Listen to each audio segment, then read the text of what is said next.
Los pros confían en The Home Depot para soluciones de almacenaje de alta resistencia para cualquier sitio de trabajo. Hoy mismo, llévate hasta 25% menos en soluciones de organización y almacenaje seleccionado por Internet. Encuentra cajas y estantes resistentes a los golpes y al agua con una capacidad de carga de hasta 2.500 libras. Protege tus herramientas con sistemas de almacenaje que se ajustan a tu negocio. Ahorra y almacena como un pro con The Home Depot. Como los pros logran más. The Ethel Merman Show, previously scheduled for this time, will be heard at a new time and date to be announced shortly.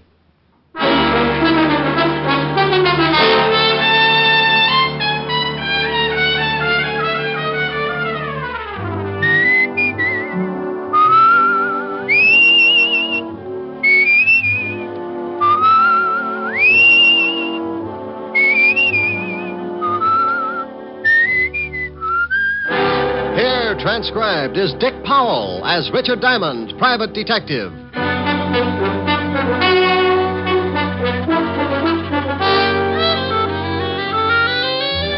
Hello there. This is Diamond.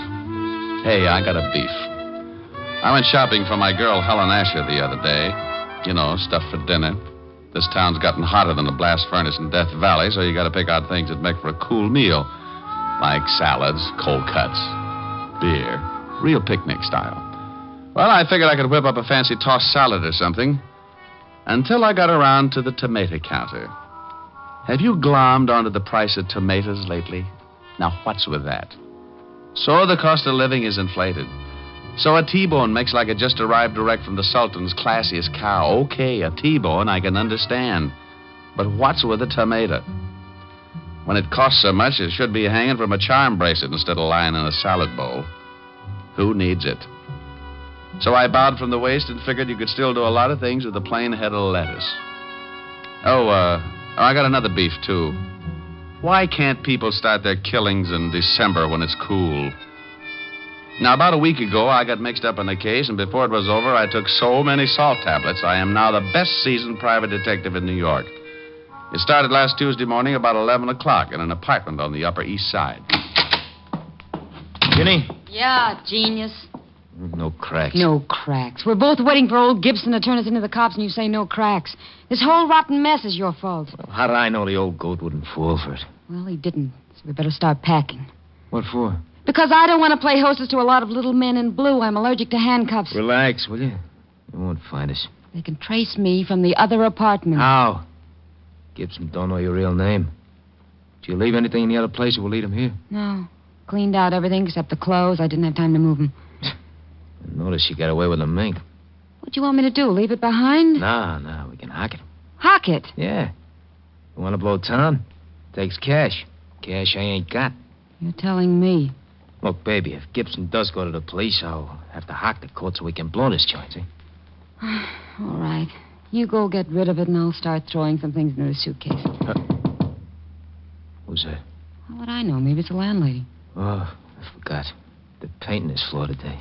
Yeah, I saw the painters in 206. They'll probably start on this room in a couple of hours. Okay. Duck that coat.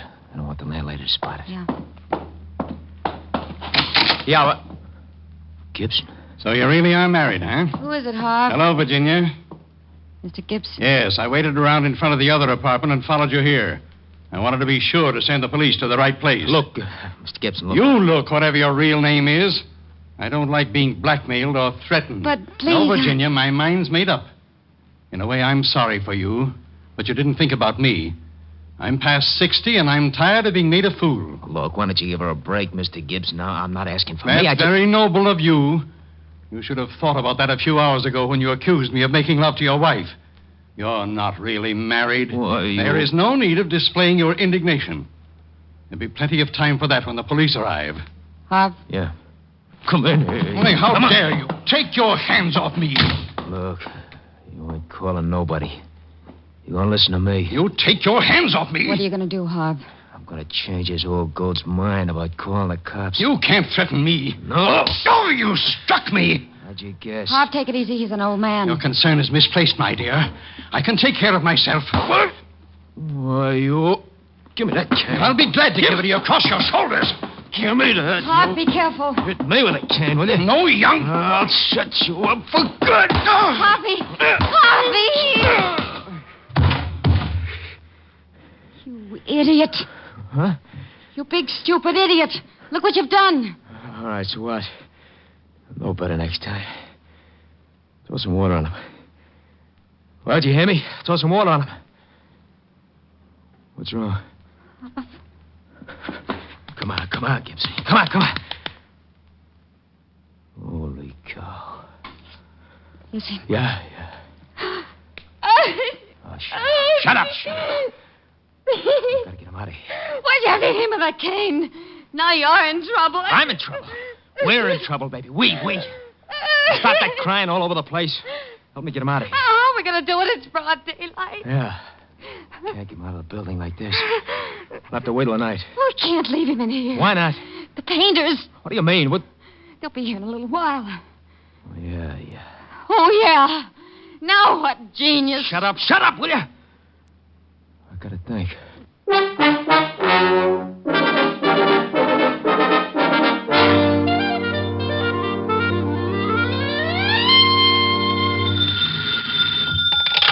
Diamond Detective Agency, murders financed while you wait. Oh, you idiot. Oh, is this Toodles Asher, the belle of Park Avenue? This is Helen Asher, the girl that goes steady with the Diamond Detective Agency. Sounds like a fine organization. Are they reliable? Very seldom. Oh. I'll tell you better as soon as I find out what I'm going to do tonight. You're going to give your butler the evening off, and the Diamond Detective Agency is going to march through your front door, single file, and show you a shortcut to spend the bottle. What time does all this begin? How long will it take you to pucker? About 2 seconds. Well, I won't get there until 8. Don't hold it, or you'll end up looking like a Ubangi. You're terrible. Yeah, but I'm pretty. So's a baboon. Oh, what you said. You won't be late, will you, Rick? I don't know, after that last crack, I think I'd better start going steady with King Kong. Rick. No, I'm mad. Ricky, I love you. Only because I can hang by my tail and my fangs have that toothpaste smile. I think you're the most wonderful man in the world. Well? I think you're the handsomest, the strongest, the smartest. Well, all right. Now tell me something I don't already know. Rick. Bye, baby. See you at 8. Bye. A, I'm adorable. B, I'm so beautiful. C, I'm... Now, look, honey, I can't make it till 8 o'clock. I got a fan dancer who's a client. She wants to go out and trap an ostrich this afternoon. Is this the Diamond Detective Agency? Huh? Oh, yeah. Is this Mr. Diamond? Yeah, what's the matter? You sound like you're standing on a body. Oh, Mr. Diamond, please, you've got to help me. I just don't know what to do. Now, take it easy. Who is this? What's wrong? I thought it moved. What moved? The man sitting in my chair. Well, that happens now and then. Why shouldn't he? Oh, well, because he's dead. What? Yes. I came home this afternoon from girls' camp, and when I unlocked my door and went in, I found this, corpse sitting on my Hepplewhite. On your what? Hepplewhite? I don't know how he could have gotten there. Hepplewhite? No, the dead man. What about Hepplewhite? Who? The guy this corpse was sitting on. Oh, no. That's a chair. Hepplewhite's an old antique chair. Oh. Now I'm so confused. Well, move over, honey. Now, take it easy and give me one thing at a time. Who's the dead guy? Well, I don't know. I never saw him before in my life. Okay, now why haven't you called the police? Well, I thought about that, but I'm a school teacher, Mr. Diamond, and I was afraid of the scandal. I read a lot of detective stories, and the first thing that came to my mind was calling a private eye. Private eye. Mm-hmm. You had the biggest ad in the phone book, so naturally... Naturally. Well, give me your name and address, and I'll be right over. Oh, Esther Blodgett, 419 East 79th Street, apartment 108. Okay, Esther. Now, don't let anyone in and don't touch anything. Oh, I know that, silly. After the initial shock wore off, I found myself in complete control. What's the matter? I'm so nervous. I just lit a cigarette. It tasted so good, I offered one to the dead man. Well, if he takes it, remember how you did it. I'll be right over. Hepplewhite. Oh, is Walt going to have fun with this? Homicide, Sergeant Otis. Hello, Otis. Let me talk to the lieutenant.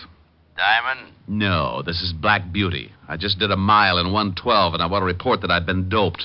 Very funny. I thought so. I didn't win the race, but I was the happiest horse on the track. Now, put the lieutenant on the phone. Lieutenant Levinson. Diamond, Walt. I don't want any. You take your killings to another precinct. Oh, now don't be a sorehead. Giving you business is just my way of showing my friendship. Can't we just be buddies at a distance? I'm getting tired of chasing corpses. Well, grit your teeth and get over to 419 East 79th Street, apartment 108. Homicide? Yeah. A dame named Esther Blodgett reported it. She lives there. Who's dead? Well, I don't know. Oh, yeah. A guy named Hepplewhite. Hepplewhite. You ask Esther about it. She'll put you straight. Are you coming over? Yeah. Bye.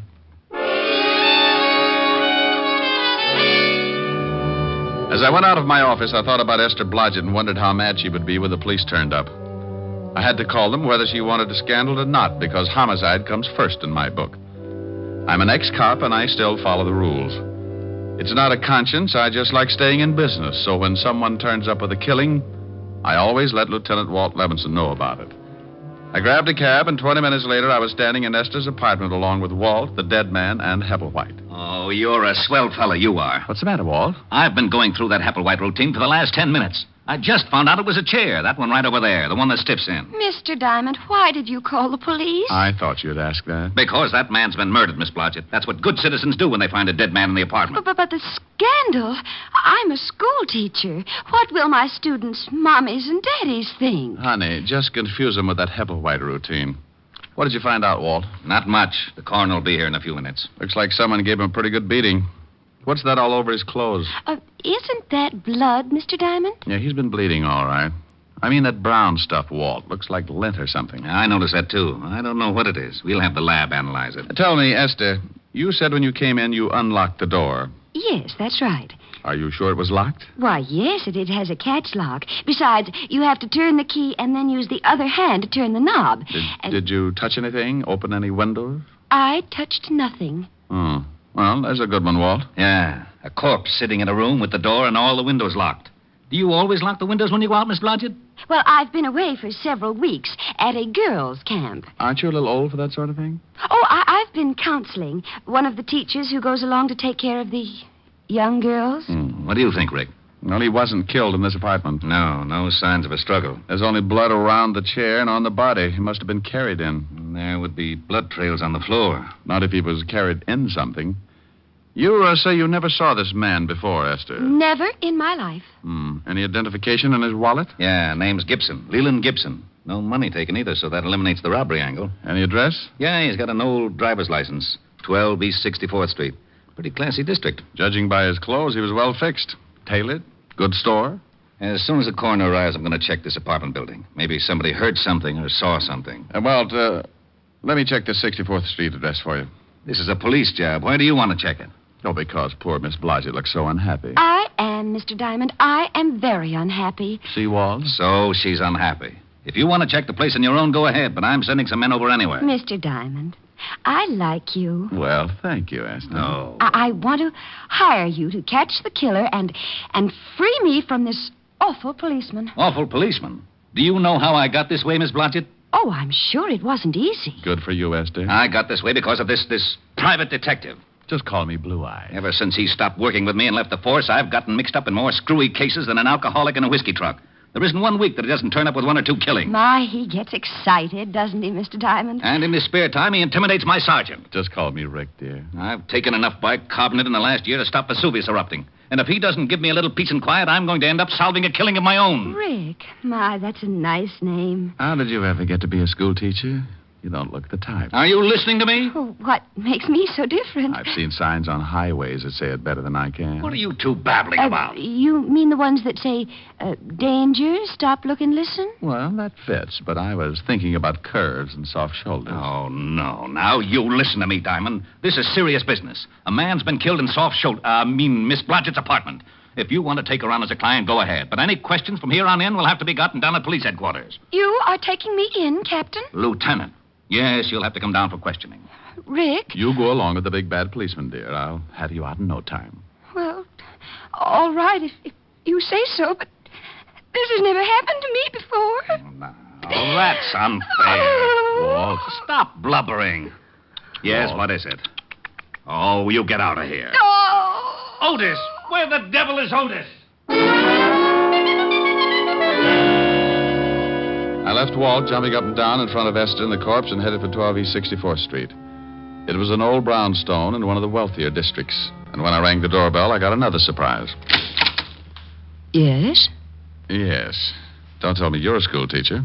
I beg your pardon. You forget it. It's the landmarks that threw me. What do you want? But do you know a Mr. Leland Gibson? Yes, he's my father. Now, just who are you? Name's Diamond. I'm afraid I've got some bad news for you, Miss Gibson. It's Father. Something's happened to Father. May I come in? Oh, I'm terribly sorry, yes. Now, please, what is it? What's happened to Dad? Well, he's dead. Oh, no. No. Look, I know this is tough, but you've got to help me. The police will be here in a minute. The police? Yes, your father was murdered. Oh, I knew something like this would happen. You did? Well, tell me about it. Well, I don't mean that I expected Dad to be... Okay, now, just take your time. Cry it out. I'm sorry. Have you a handkerchief? Sure, here. Thank you. Now, think you can talk about it? Dad left the house about 3 weeks ago and moved into a hotel. Did you have a fight or something? Oh, no. Everything was fine, but... No, hang on. Things couldn't have been better, and he was in wonderful spirits when he left. No arguments, no hard feelings? He didn't leave mad? Oh, no, nothing like that. Then, have you got any idea why he suddenly packed and moved into a hotel? Well, I'm not sure, but I think it was a woman. A woman? Yes, he told me one day that he'd met someone he liked very much. The day after that, he moved to the hotel, but I never saw her, and he never said anything more about her. Weren't you a little worried? Naturally. Father isn't a young man anymore. I mean, wasn't. Just one more question. What hotel did he move to? It was the Adams on Madison Avenue. He used to go there 3 nights a week for dinner and a game of bridge before he decided to move in. Well, thank you. Are you all alone? Yes. Got any friends you can call? A few, I guess. Well, call them. It's better not to be alone. And bawl your head off. It'll do you some good. I'll send you your handkerchief, Mr. Diamond. Richard Diamond. It's in the book.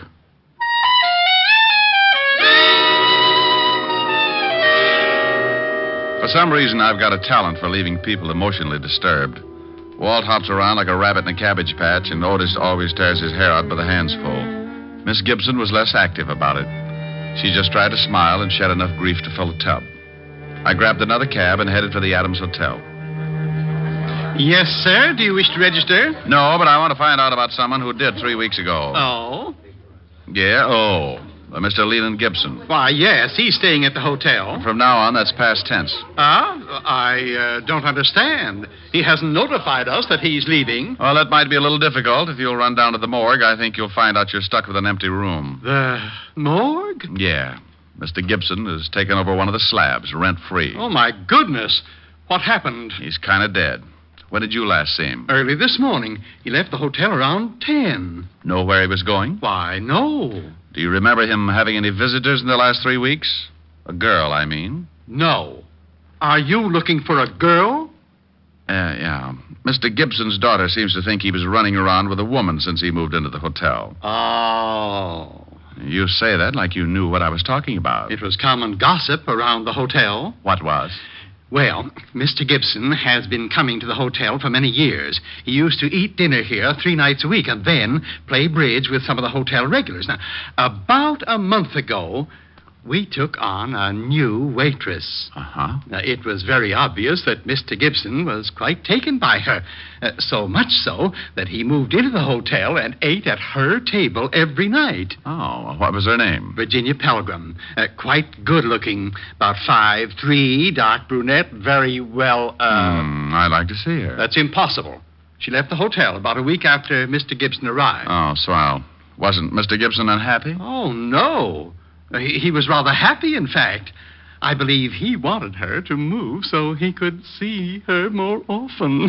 Now, what makes you say that? Some of the things she said in the kitchen to the other girls. Do you know where she might have moved? No. But, you might check with the flower shop. Mr. Gibson used to send flowers every day. Well, thank you. Well, Well, I wasn't sure just where I was going, but Virginia Pelgrim was my best lead, and maybe she could tie the Gibson murder up with a silk ribbon. I talked to the flower clerk, and he gave me the address that the flowers had been sent to every day. It was a nice apartment in the village, and the landlady stuck her nose out like she was trying to smell me instead of see who was calling. Yes? I hope that door doesn't slam shut sometime. You'll have a bloody nose for weeks. What do you want? Roll out an eye with that nose, and I'll show you my badge. Aren't you cops ever polite to anyone? Well, there's a face that goes with it.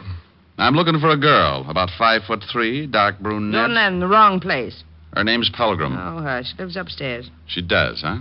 Is she in now? No. Went out this morning. Hasn't come back. And she probably won't. She have many visitors? Only a couple. Men. That figures. Ever see an elderly man, gray hair, about 60? Sure, every day. Know his name? No. You said she had a couple of visitors. Who else? Another man. Younger, kind of greasy. Only came around a few times. Old man was there this morning, had an argument. Could you hear what they said? I don't snoop. Anyone else? No. Who paid her rent? She did. Cash. Mind if I take a look at her apartment? Got a search warrant? No. Then you can't. Okay, thanks. You've been charming.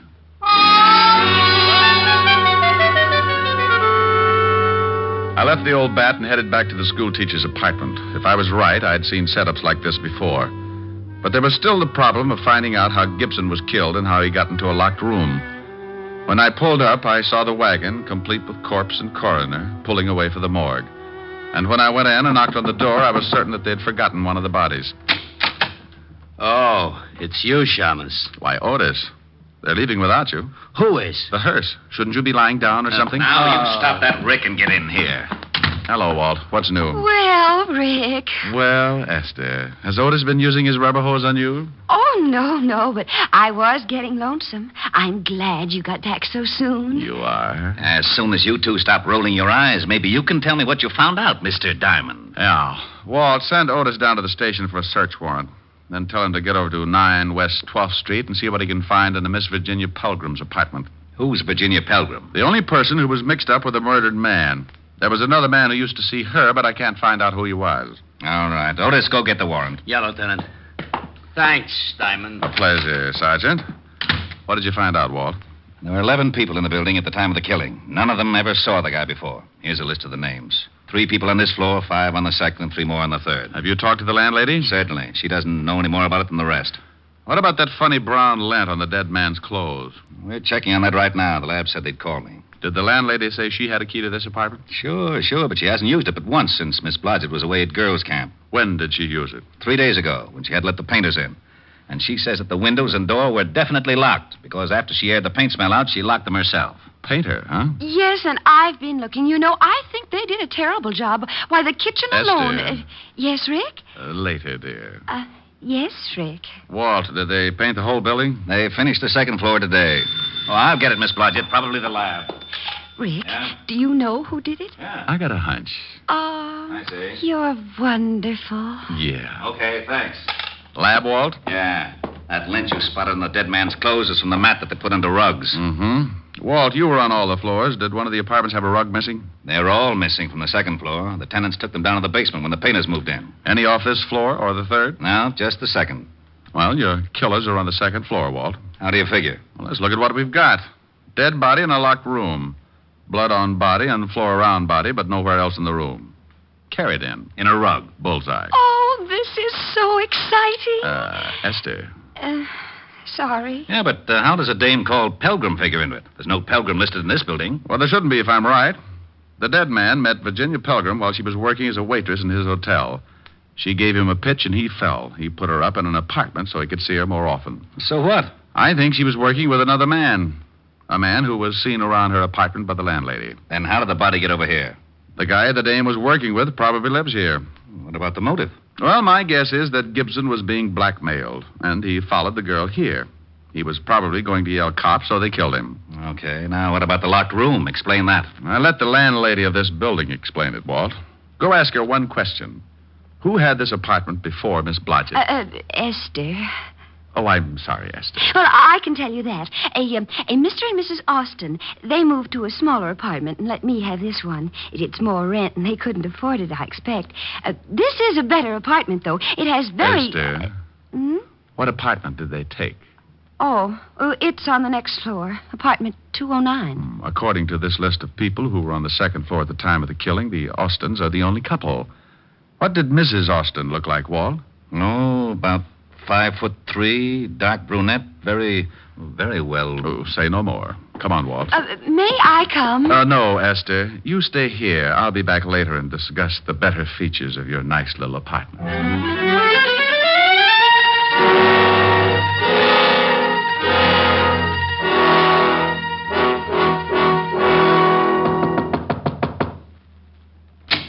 Yeah? I want to talk to you again, Mr. Austin. Why? Told you everything I know. Where's your wife? In the back. We're coming in. Okay, you don't have to shove. Who is it, Harv? Them cops again. Well, hello, Virginia. Do I know you? Where's your rug, Mr. Austin? What? It's down the basement. Miss Pelgrim, how long have you been married to this man? About 3. Hey, how'd you know me? Shut up. Know your name? You might as well tell the lieutenant everything. Why did you lie about knowing Mr. Gibson? I didn't. I never saw him before in my life. I didn't tell you the dead man's name was Gibson. How'd you know that? Don't answer that. Oh, shut up. You and your husband killed Mr. Gibson and carted him downstairs in a rug. Why'd we do that? Because the painters were on their way to paint your apartment, you had to get him out without being seen. You dumped him in Miss Blodgett's apartment because you knew she was out of town. And you used to live there, so you still had a key. Harv. You shut up. We've got enough to hold both of you on. The rug will have bloodstains on it. Oh. Get out of my way. Get out, Walt. Why, Walt, you're so rough. Yeah. I didn't kill him. Harvey did. I didn't kill him. Okay. You can tell me all about it down at the station. Hey, where are you going? Well, it's 6:30. I got a date. What about Miss Blodgett? She's going to get lonesome again. Ah, she was born that way. I've got to see a girl who's going to hold a pretty interesting class of her own. Bye.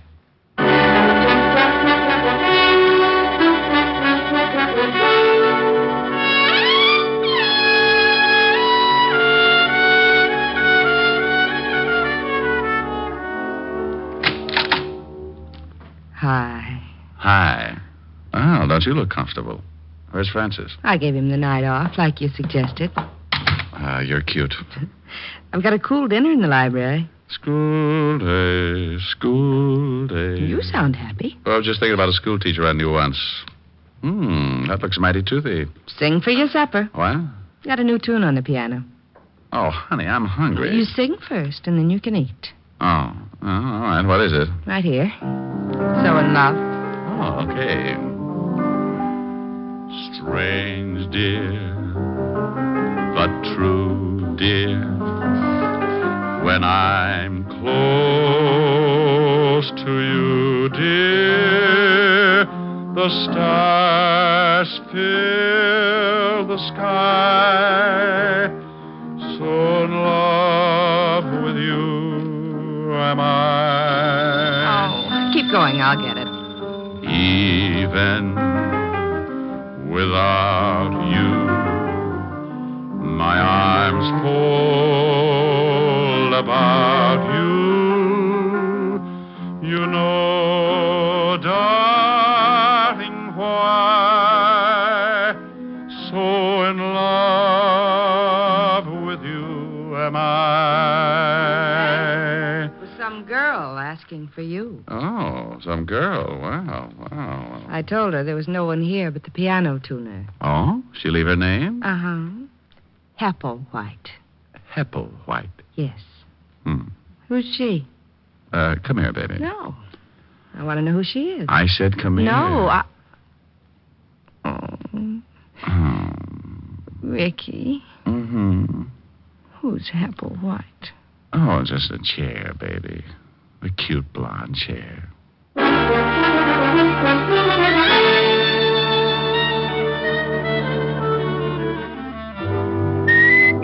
You have just heard Richard Diamond, Private Detective, starring Dick Powell, transcribed.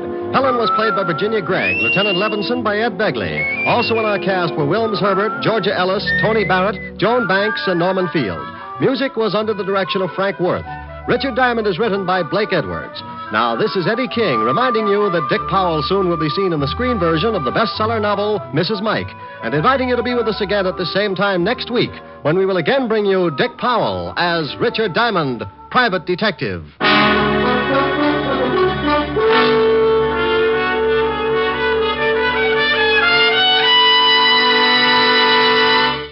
Saturday night brings some of the week's best radio entertainment when you tune for the stars on NBC. Stay tuned every Saturday for a great lineup of programs, including Hollywood Star Theater, Ralph Edwards' Truth or Consequences, Your Hit Parade, A Day in the Life of Dennis Day, The Judy Canova Show, and Grand Ole Opry. All the best on NBC.